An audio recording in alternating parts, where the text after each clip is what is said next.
యోబు గ్రంథం 7వ అధ్యాయం 6వ వచనం.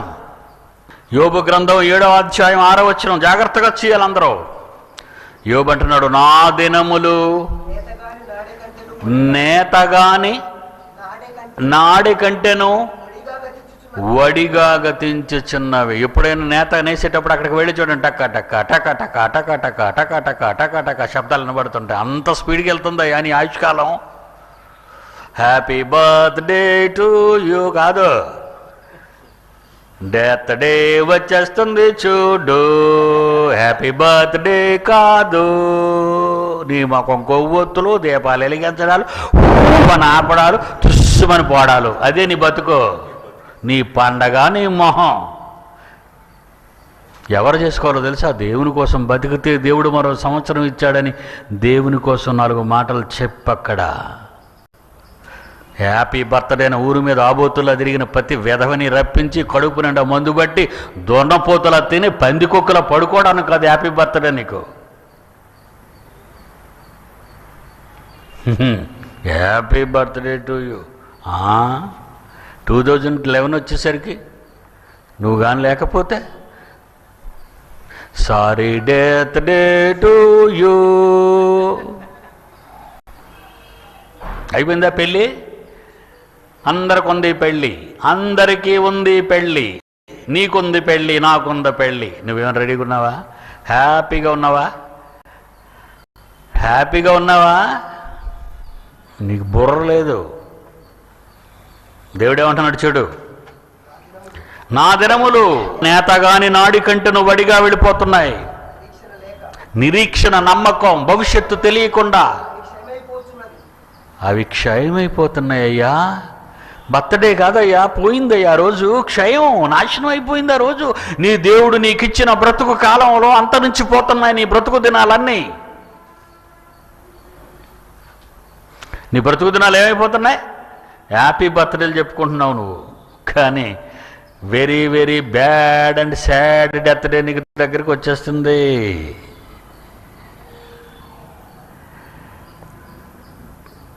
ఇంకో వచనం చూడండి, యోబు గ్రంథం 8వ అధ్యాయం 8వ వచనం చూడండి ప్రియులారా. యోబు గ్రంథం 8వ అధ్యాయం 8వ వచనం. మనము నిన్నటి వారము చస్తే రేపటికి 2 అన్నాను చూసారా, అది నిన్న చెప్తే వాళ్ళకి ఎన్నో రోజు, నిన్న చెప్తే మనకి వీళ్ళు ఎన్నో రోజు. అమ్మ దినం ఎప్పుడు చేస్తావు? ఏమంటే కొంతమంది 3 రోజులకు చేస్తారండి, కొంతమంది 7 రోజులకు చేస్తారండి. ఏంటి 3 రోజులు చేయడం, 7 రోజులు చేయడం? మొదటి దినం, చిన్న దినం, పెద్ద దినం. మళ్ళీ చిన్న దినం అట, పెద్ద దినం అట. చిన్న దినం సచ్చి 3 రోజులైంది, చిన్న దినం సచ్చి 7 దినాలైంది, పెద్ద దినం. దేనికి? బతికున్నోడు సచ్చినోడు పేరు మీద తినడానికి. చూస్తావా ఎంత దగాకోరు ప్రపంచం ఇది?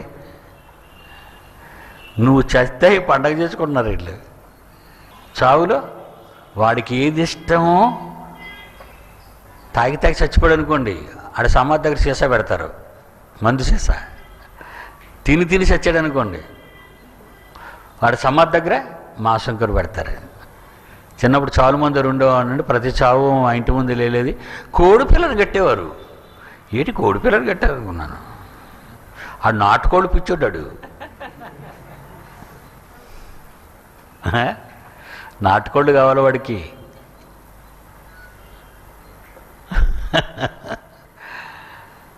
ఇది నీ చుట్టూ ఉన్న సమాజం. నీ పెళ్ళి, నీ చావును పండగగా చేసుకోవడానికి రెడీగా ఉన్నారు వాళ్ళు. ఏమండి వాడు బతుకున్నప్పుడు, చచ్చిపోయే ముందు బతుకున్నప్పుడు ఏమని పెట్టడానికి ఏముండదండి. ఏం పెట్టడానికి వాళ్ళ దగ్గర ఏం పెట్టరండి. చచ్చిపోయిన ఎలాగపోని పోనీ 1 రోజైనా బతికిద్దాం, 2 రోజులైనా బతికిద్దాం అని ఆలోచించరండి. చచ్చిపోయిన తర్వాత ప్రోగ్రాం ఎప్పుడు పెడదాం ప్లాన్ చేస్తారండి.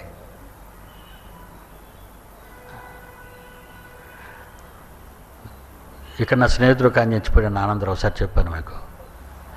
ఆయన బతుకున్నప్పుడు ఈ కన్స్ట్రక్షన్ టైంలో నేను రోడ్డు అంటే వెళ్తే, సుందర గారు గుడ్ మార్నింగ్ అనేది. గుడ్ మార్నింగ్ సార్, చెప్పండి సార్, మీ దగ్గర చాలా రంగులు వేసుకున్నారు కదా, డబ్బాలు ఒక డబ్బా ఇవ్వండి సార్. అరే చాంసాన్ ఒక డబ్బా తీసుకెళ్ళేవరా పాప అని. ఈ పక్కన నాకు ఆయన ఉన్నాడండి, ఆయన పంతులు గారే, మనకి లెఫ్ట్ సైడ్.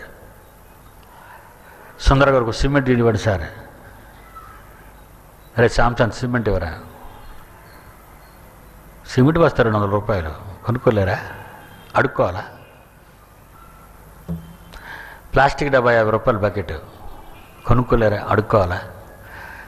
వీళ్ళిద్దరూ చచ్చిపోగానే స్టీల్ సామాన్లు పంచుతున్నారండి.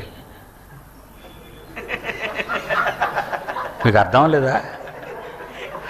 చచ్చిపోతే స్టీల్ సామాన్లు పంచుతున్నారు ఇంటికి వచ్చిన వాళ్ళకి. 50 రూపాయలు ప్లాస్టిక్ బకెట్, అందులో వాడేసింది అయితే 5 రూపాయలే.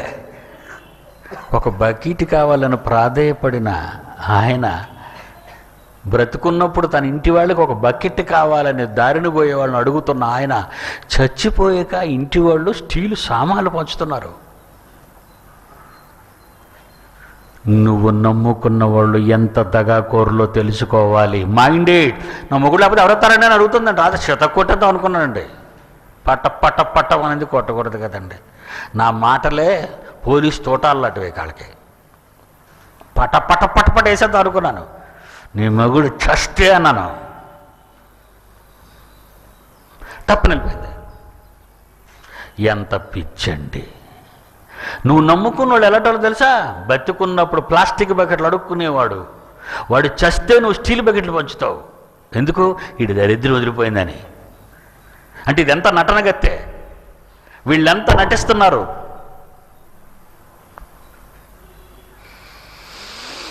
ఎనిమిదో అధ్యాయం యోబు గ్రంథం 8వ వచనం. మనము నిన్నటి వారమే, మనకేమీ తెలియదు రేపటి సంగతి. భూమి మీద మన దినాలు నీడవలే ఉన్నాయి. మన దినాలన్నీ నీడ. ఏమనుకున్నారు మీ దినాలు? నన్ను దీవించండి. ఏమని దీవించమంటావు? దీర్ఘాయుష్మానుభవ, కాకిలా కలకాలం బ్రతికి అందరినీ పొడుచుకు తిను అని దీవించాలా? నిన్ను దీవించాలా? ఏమండి మా పాపం దీవించండి. ఏమని దీవించమంట? నేను ఏమని దీవించగలను? నాకే రేపు ఏం జరుగుతుందో తెలియని అభాగ్యుడిని. నాకే రేపటికి ఏం జరుగుతుందో నేనే తెలియని వాడిని. నిన్ను దీవించడం ఏంటి? దయ చూపించగలను. ఒక 100 రూపాయలు ఇవ్వగలను, ఒక 500 నోటు ఇవ్వగలను, ఒక 20 రూపాయలు ఇవ్వగలను. నీ అవసరం ఏదైనా అప్పు కావాలంటే అప్పు ఇవ్వగలను నా దగ్గర ఉంటే. అది దయ చూపించడం, ఆశీర్వాదం కాదు. అర్థమైందా? సమాజాన్ని నమ్ముకుంటే పోతారు మీరంతా. ఈ సమాజంలో ఉన్న మాటలను నిజమని నమ్మితే పోతారు మీరంతా. దేవుడు చెప్పిన మాటలే స్థిరంగా నిలిచిపోతాయి. వాటిని పట్టుకుంటేనే నిత్యాగ్ని దండనగా వెళ్ళక మిగిలిపోతారు. కీర్తన గ్రంథము 39వ అధ్యాయం 5వ వచనం. నా దినముల పరిమాణం, నా ఆయుష్కాలం, నేను ఎంతకాలం బ్రతుకుంటాను? నీవు బెత్తెడంతగా చేసావు. ఎక్కువగా మాట్లాడుతున్నావు, ఎక్కువగా ఓవర్ అవుతున్నావు. బెత్తుడు చేసేస్తానన్నాడు. జాండ కాదు, మూరడ కాదు. బారాది కాలం బ్రతకవలసి అంటే బారంటే ఇది, మోరంటే ఇది, జానంటే ఇది, బెత్తుడంటే ఇది. బాగా వినాలి. కనబడుతున్నాయి కదా స్క్రీన్ మీద.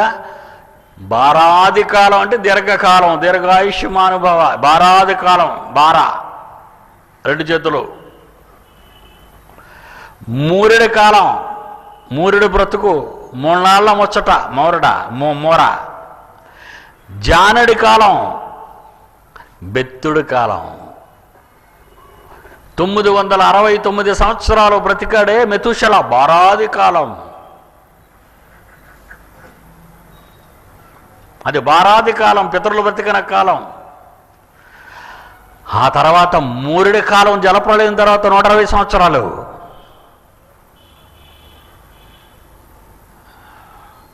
జలప్రళయం తర్వాత జానడి కాలం 60-70 ఏళ్ళు. ఇప్పుడు బెత్తడి కాలం. ఎందుకంటే ఎక్కువ కాలం బతికి దరిద్రుడు అయిపోతున్నావు. ఏ నేర్చుకున్నావు నువ్వు? అందుకే అంటున్నాడు కీర్తన గ్రంథంలో 39:5 కీర్తన గ్రంథం. నా దినముల పరిమాణము నీవు బెత్తెడంతగా చేసి ఉన్నావు. నీ సన్నిధిని నా ఆయుష్కాలం లేనట్టే ఉన్నది. బెత్తడంతా నీ కాలం ఆయన సన్నిధిలో ఏముందో చెప్పు. ఎందుకు విర్రవీగిపోతున్నావు? భూమి మీద నీకున్న ఈ చిన్న కాలంలో అన్నీ లేనిపోని అపోహలతో జీవితాలతో బ్రతుకుతున్నావు నువ్వు. వద్దు. నీ తండ్రి గురించి ఆలోచించి నీకు వయసు అయిపోతుందంటే నువ్వు వెళ్ళే టైం అయిపోతుందని అర్థం. నువ్వు వెళ్ళే టైం అయిపోతుందంటే నువ్వు సిద్ధపడాలి బిడ్డ. సిద్ధపడు బిడ్డ, సిద్ధపడు. చస్తావు, సిద్ధపడు. నువ్వు చస్తావు బిడ్డ, సిద్ధపడు. చస్తావు, నువ్వు నిజంగా చస్తావు, సిద్ధపడు. లోకంలో ఎవరిని నమ్మకో, కట్టుకున్న వాడిని నమ్మకో, కట్టుకున్న దాన్ని నమ్మకో, కన్న వారిని నమ్మకో, పుట్టించిన వారిని నమ్మకో, నీ బంధువులను నమ్మకో, నీ రక్త సంబంధులను నమ్మకో, నీ చుట్టూ ఉన్న వారిని నమ్మకో. నువ్వు నమ్మవలసింది, నువ్వు వెళ్ళవలసింది ఒక ఆయన దగ్గరకు. ఆయనే నీ తండ్రి, సృష్టికర్త.